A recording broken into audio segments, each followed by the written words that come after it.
No other person's hair is like your own. Your hair is unique to you, and once you learn this, once you understand this, trust me, your hair journey becomes so much easier.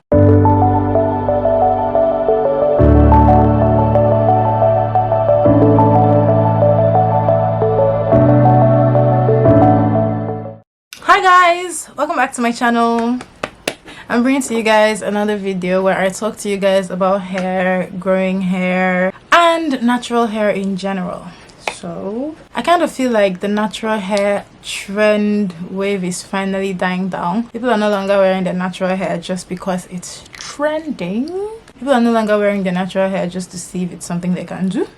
People are no longer wearing their natural hair just because their faves are wearing natural hair. Everybody is basically going back to what works for them, and I'm here for it. Do what works for you. So I am going to keep this video very simple. First things first, if you're new to the channel and you haven't subscribed, please, what are you waiting for?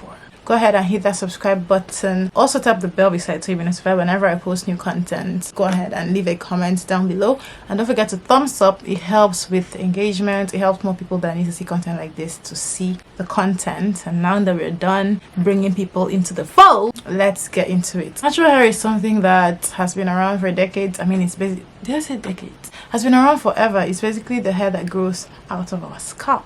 And when it comes to hair, people are constantly always looking for new things to do, new things to try. People never have their journey going 100% for them. Not everyone anyway. So people are always constantly looking out for the next thing they can use, the next product they can try, the next way they can go about making their hair to grow healthy.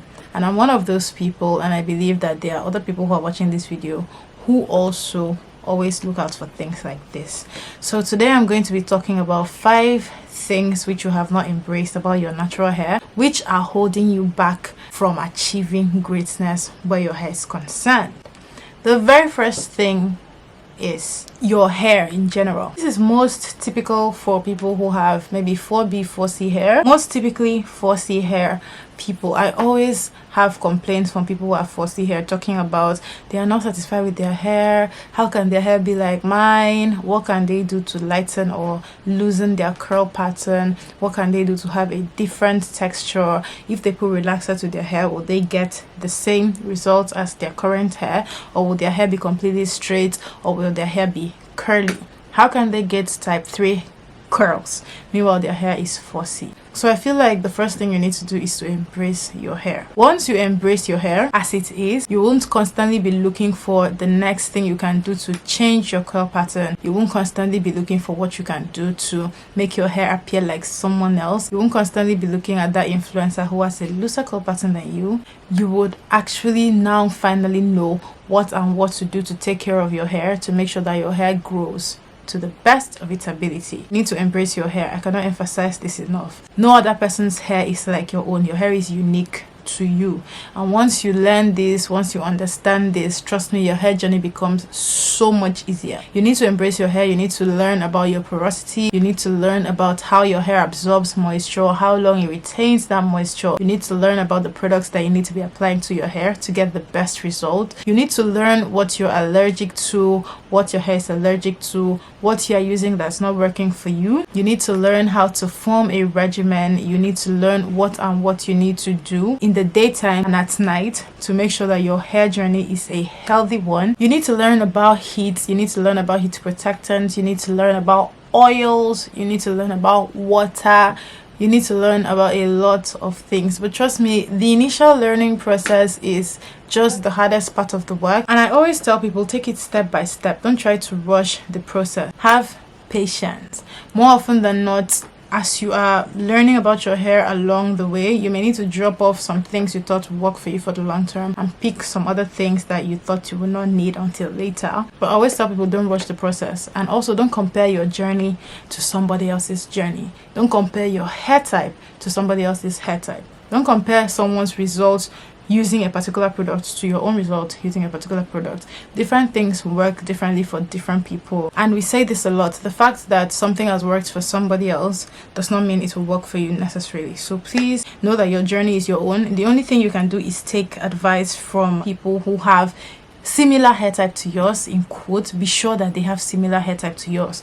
Once you find someone that has the similar hair type to yours and you start to follow what that person is doing, more often than not you will actually get better results than if you go following somebody that maybe has type 3A hair while you have 4C hair. Those are two different hair types with two different porosities, and they definitely will not be using the same type of product to achieve the same results. The second thing is your hair not growing fast.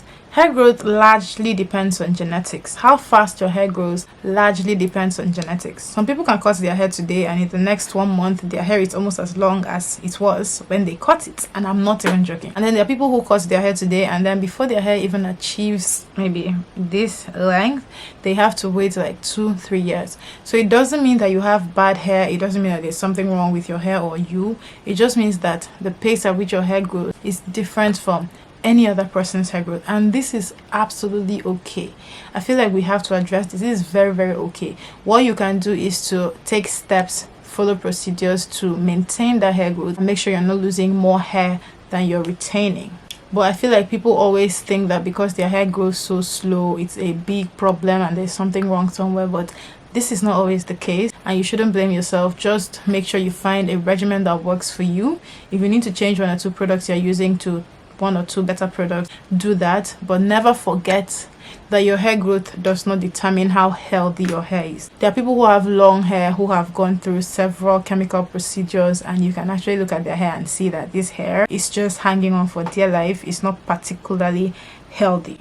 So length is not all there is to hair. You have to make sure that your hair is healthy first. We always preach health over length. Once you have gotten to the point of acceptance where you accept that your hair is not going to grow as fast as the next person, then trust me, you will ease into your journey and you will actually allow yourself to enjoy your hair journey. And another thing I feel like is people chase hair growth so much that they forget to just enjoy their hair at the stage that it's at. Your hair may be short now, but it won't be short forever unless you want to wear it short for a while. So just enjoy your journey wherever your hair is, and don't fret, don't sweat. You have to accept it first. Accept it first before you now start looking for the steps you need to follow to move to the next level of your hair journey. The third thing is dealing with very strong hair. This one is very synonymous with people who have no hair regimens. Guys, if you have no regimen, I cannot say this enough, you need one. Like, what a regimen will do for you, the benefits of a regimen cannot be overemphasized. So it's almost as if people expect that because my hair is long it's going to be automatically really strong, and that's not the case for me. It doesn't have to be the case for you. And then we're going to move on to shrinkage. Shrinkage is one thing that a lot of people struggle to embrace because it's basically your hair looking way smaller than it is in real life.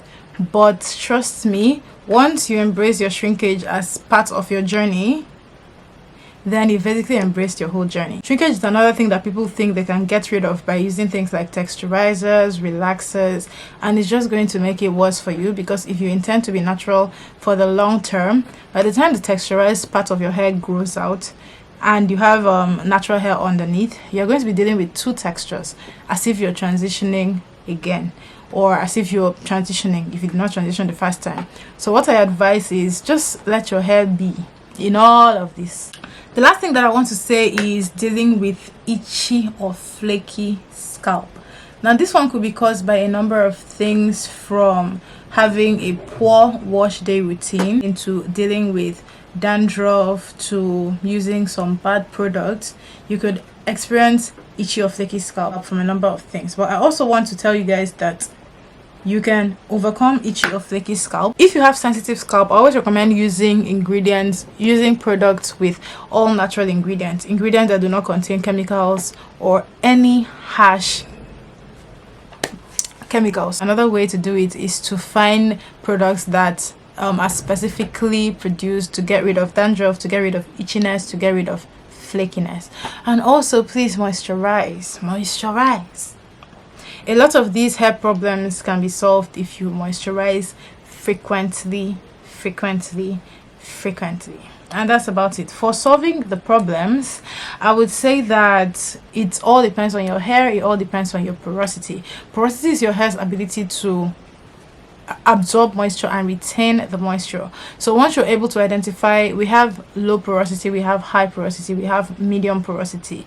Now high porosity absorbs moisture really fast but does not absorbs moisture really fast. Medium porosity is in the middle of the two, and low porosity takes longer to absorb moisture. So it all depends on the porosity of your hair. Once you're able to figure this out, it will make it easier to pick out the products you need to be using, to identify the type of styles you need to be doing, and what products you need to prepare your hair for these styles. And generally your hair journey also becomes easier. So with these few points of mine, I hope you've learned a thing or two. If you haven't, please tell me in the comments. If you have, also tell me in the comments. But that's it for this video. Thank you guys so much for watching. I'll see you in my next one.